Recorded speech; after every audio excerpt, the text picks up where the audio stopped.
Fala galera, tudo bem? Espero que você esteja bem. Estamos aqui para mais uma aula de filosofia, aula 4 do módulo 2. Essa aula é uma aula sobre helenismo e essa temática também é uma temática importante aí para o vestibular da nossa querida Universidade Estadual de Ceará.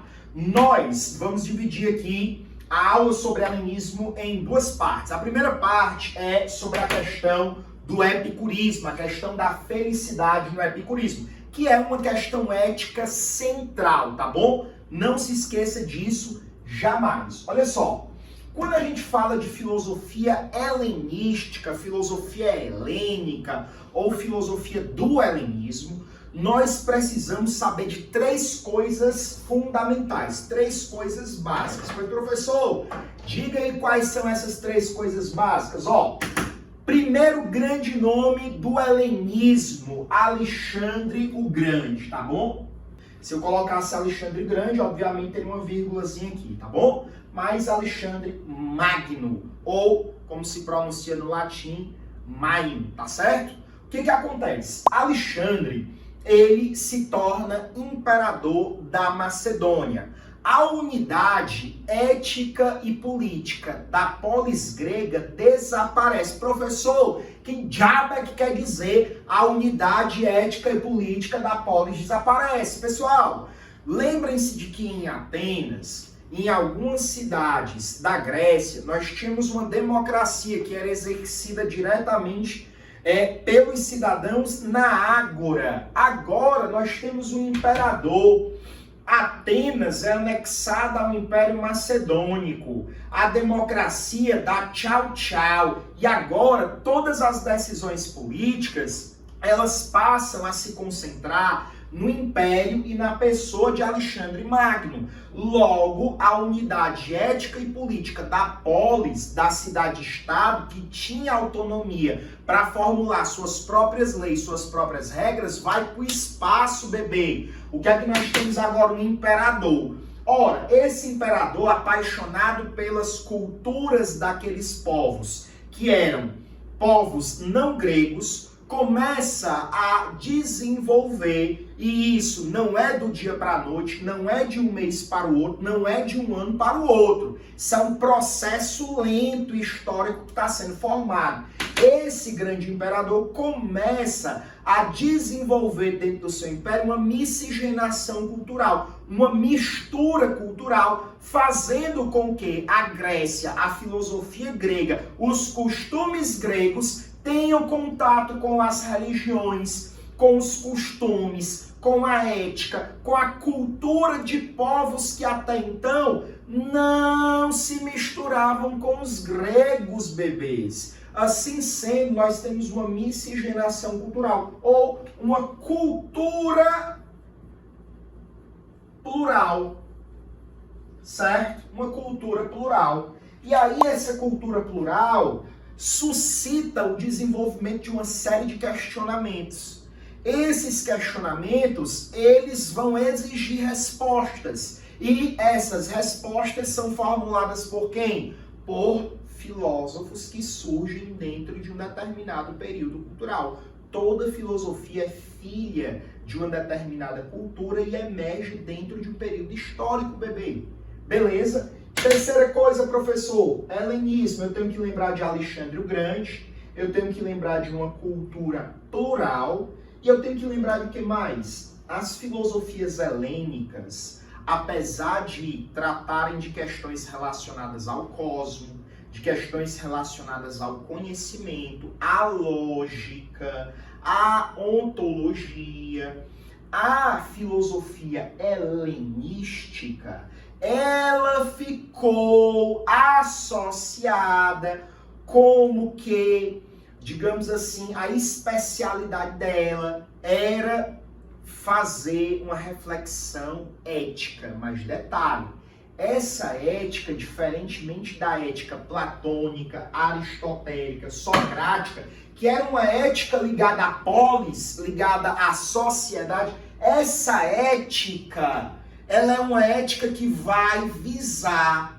levar o ser humano a ataraxia, que a gente vai já falar disso, tá bom? Então a ética aqui, ela é uma ética, dentro do helenismo nós temos a busca ética daquilo que nós vamos chamar, que está intimamente associado à felicidade humana, de ataraxia. Vamos colocar de outra cor para ficar melhor.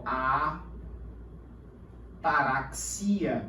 Então, as doutrinas helênicas, que são doutrinas filosóficas, elas querem chegar à felicidade que não pode ser alcançada senão pela posse da ataraxia. Professor, o que é essa ataraxia? Eu não sei não. Anota. Ataraxia é a ausência de perturbações na alma, ou literalmente a imperturbabilidade do espírito. Então, todos os filósofos helênicos, eles desenvolvem diversas temáticas, mas a temática principal, a especialidade da filosofia helênica é desenvolver um caminho por meio do qual nós podemos chegar à ataraxia. Por isso, a ética, ela vai buscar a felicidade do indivíduo, levando à imperturbabilidade do espírito, a imperturbabilidade da alma, tá bom? E aí nós temos diversas correntes, mas o edital da Universidade Estadual do Ceará aponta para duas correntes, né, nesse módulo de ética. Quais são? O epicurismo, que é o que nós vamos abordar nessa aula, e o estoicismo, que é a aula posterior. O epicurismo, certo, é uma filosofia que foi criada justamente por um filósofo chamado Epicuro, tá bom? Epicuro desenvolve uma filosofia que ficou conhecida como filosofia do jardim. É a filosofia do jardim que vai quebrar com o ideal aristocrático da filosofia grega. Professor, mais uma vez, entendi nada. Quebrar com o ideal aristocrático da filosofia grega. Que diabo quer dizer isso, bebê?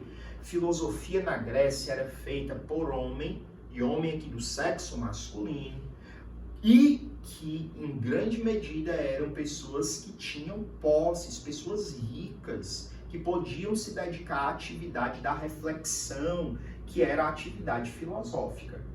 Aqui, com o epicurismo, nós vamos ter a quebra desse paradigma. Aqui, a filosofia do jardim vai aceitar mulheres, crianças, pessoas que eram escravizadas. Todas essas pessoas podem, vir filosofar no jardim de Epicuro, que era, né, uma parte de sua propriedade que tinha um grande jardim, certo? Que possibilitava as pessoas irem até lá para desenvolver a filosofia. Você tem a filosofia da Academia de Platão, você tem a filosofia do Liceu aristotélica ou peripatética, e você tem a filosofia do jardim epicurista. Perfeito, pessoal? Epicuro, ele diz que para que nós cheguemos à felicidade e alcancemos a ataraxia, nós precisamos de um ingrediente que é simplesmente indispensável. Marden, que ingrediente é esse? É o que nós chamamos de prazer, certo? Prazer. Marden, o que é esse prazer? O prazer é aquilo que vai indicar se eu sou feliz ou não. Então você está dizendo, professor, que basta eu ter prazer que eu vou ter felicidade. Certo, isso. Porém, não é qualquer tipo de prazer, tá bom? Epicuro, ele entende que existem alguns prazeres que são maléficos à vida humana. E para isso, ele vai destrinchar 3 tipos de prazeres, tá bom? Existem prazeres, que não são naturais, são os prazeres não naturais, olha só, e não necessários. Certo? Esse primeiro tipo de prazer, os prazeres não naturais e não necessários, são prazeres, por exemplo, como a riqueza, certo? Como o luxo, a vanglória. São prazeres que nem são da nossa natureza, nem são necessários. Logo, esses prazeres, eles não constituiriam, por assim dizer, um prazer sadio, um prazer são, que poderia nos levar à posse da ataraxia. Esse tipo de prazer, se satisfeito, ele não vai trazer pra gente felicidade. Ele não vai trazer pra gente a ataraxia. Segunda coisa, um tipo de prazer que Epicuro também diz que nós devemos evitar, sobretudo, são os chamados prazeres, que são naturais, certo? Prazeres que são naturais e não necessários.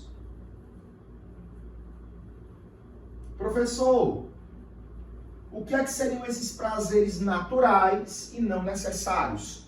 Tem uma coisa, comer é um prazer natural? Claro, nós nascemos e precisamos naturalmente nos alimentar para que nós possamos continuar vivos. Porém, a gula é um prazer natural, porque diz respeito ao comer, mas não é necessário, porque é o comer desregrado, né? Por exemplo, eu saio de uma refeição satisfeito, mas eu olho e vejo ali uma outra refeição que eu gosto muito, eu já tô cheio, mas como é uma refeição que eu gosto muito, eu vou lá comer bastante daquela refeição, porque eu não sei quando que eu terei mais essa oportunidade. Então assim, eu saí do prazer natural e entrei no prazer que não é necessário. A gula é um exemplo disso, tá certo? Um prazer que é natural, porque diz respeito a uma atividade que é necessária para o ser humano sobreviver, que é se alimentar, comer. Só que a gula é quando essa comida que você ingere, ela não é mais necessária, ela já passou do ponto da necessidade. E aí, isso é um prazer, porque comer é um prazer, você está gostando de comer a comida que você gosta, mas isso, como não é necessário, vai te acarretar alguns males. Colesterol alto, diabetes, coisas do tipo. E aí você tem o terceiro tipo de prazer. Então observe, esses dois tipos de... Esse aqui, ele não deve ser satisfeito nunca. Não natural e não necessário. Esse aqui deve sempre ser evitado, tá bom? E aí existe um terceiro tipo de prazer, que é o único prazer que vai nos levar à felicidade e à ataraxia, que são os prazeres, olha só, naturais e necessários, certo? São esses os prazeres que, de fato, vão nos levar, certo? A ataraxia. A ataraxia, então, só pode ser alcançada pela posse de prazeres naturais e necessários. Comer é um prazer natural? É. E eu tenho que entender qual é a necessidade do meu corpo daquele alimento que eu estou ingerindo. Satisfiz a minha necessidade, eu paro de comer. Porque se eu continuar comendo, extrapolando a minha necessidade, eu entrei na não necessidade. E isso vai me acarretar males. Observem que esse tipo de prazer é um prazer, certo? Moderado. Prazer moderado. É um prazer não concupiscente, não ligado aos prazeres carnais. E, portanto, um prazer guiado pela razão. Então aqui nós temos as características desse prazer que nos leva à felicidade, que felicidade é o prazer, mas esse prazer não é qualquer tipo de prazer. É um prazer natural e necessário que determina aí que a nossa vida estaria associada à ataraxia, à imperturbabilidade da alma. Ficamos por aqui, bons estudos e a gente se encontra sempre no próximo vídeo. Valeu, pessoal!